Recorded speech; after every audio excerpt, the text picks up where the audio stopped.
everyone. My name is Jenan Matari, Jenan-Matari. I'm a writer and I'm a member of the Palestinian American community. Welcome to Little Palestine. I was asked here today to speak to you about the family that I have in Gaza, about my cousin who is trapped living in Gaza as a Jerusalemite only because her Gazan husband was denied a Jerusalem ID after they got married. Did you know that Palestinians are not permitted to upgrade their IDs? A Jerusalem ID is the highest status, and so she was forced to downgrade hers. I was asked here to tell you about my extended family who went to Gaza as American citizens for a wedding just 2 days prior to Israel's bombardment, who are now trapped with no exit in sight. I'm supposed to tell you about them and what they're experiencing, but I cannot do that because in addition to cutting off access to food, water, fuel, Israel has cut off access to their electricity and we have not heard from them in days. The blue check marks on WhatsApp stopped appearing at 6 a.m. on Friday morning. So while I cannot speak about them and their well-being, I can certainly speak for them and every other Palestinian, including Palestinian Americans, because we are all collectively feeling and experiencing the same things. Grief, anxiety, insomnia, paranoia, and anger. Anger for all of you in this room. For the 7 decades of ignoring our voices and our pleas, warning you of getting to this exact place that we are in today. A genocide. Anger for the lack of care and irresponsible journalism that has vilified a people under brutal oppression, occupation, and siege for 75, 56, and 16 years respectively.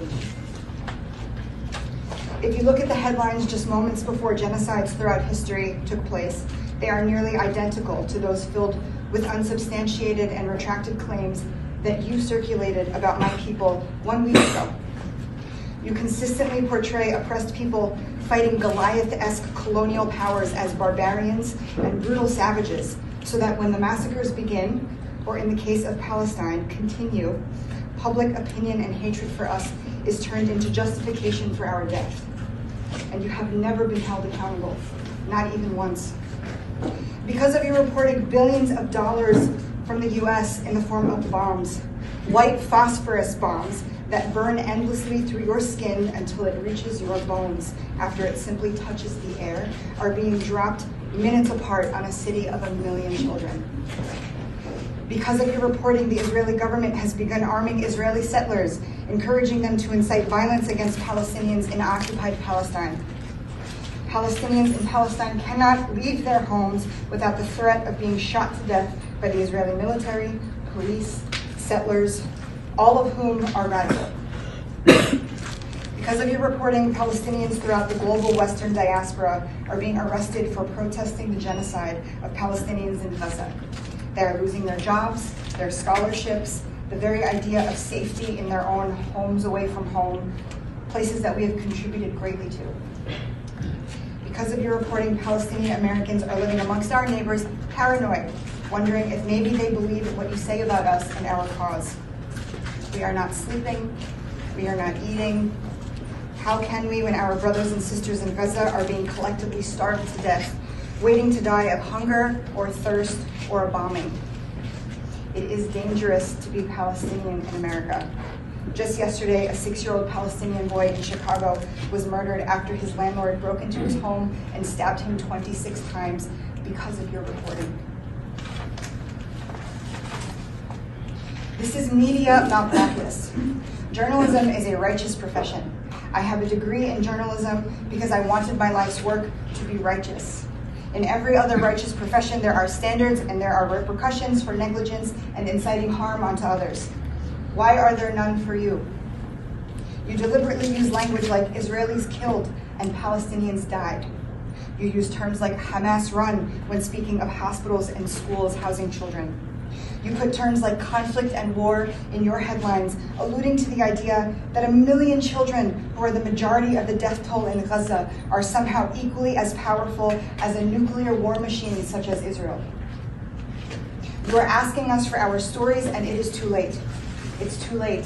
While bombs were dropping on our children, you were shooting memorial videos in 4K with beautiful photo montages of those connected to Israelis who died. I have never seen Palestinians afforded even a semblance of the compassion and humanity like that for neither our living nor for our dead. You are demanding that civilians in Gaza take interviews with you as you attempt to dodge their impending death from the sky. Even if they can, or when they can take an interview, you have the nerve to ask them to condemn violence as buildings filled with innocent people, entire families are exploding in the backgrounds of their Zooms. You have a duty to report the truth. It is an obligation as journalists, an ethical obligation that no one is currently upholding. And I know that you are sitting at the edges of your seats, waiting for all of us to stop speaking so that you can ask us about our thoughts on violence and condemn resistance. If your first question to a Palestinian speaking isn't, how can we stop this, then you should hold back those questions. Report the truth. Tell them that Israel has had a brutal chokehold on Gaza for 16 years. Tell them that Israel has upheld an illegal, violent occupation of Palestine and Palestinians for the last 56 years, all paid for with US tax dollars. Tell them about our Nakba 75 years ago. Tell your audiences to call their representatives, to write letters and emails and sign petitions, and tell them to protest American bombs being dropped on 1 million children. They say that the pen is mightier than the sword, so tell them the truth. There is no difference between a journalist and those giving the order to drop the bombs if you do not do that.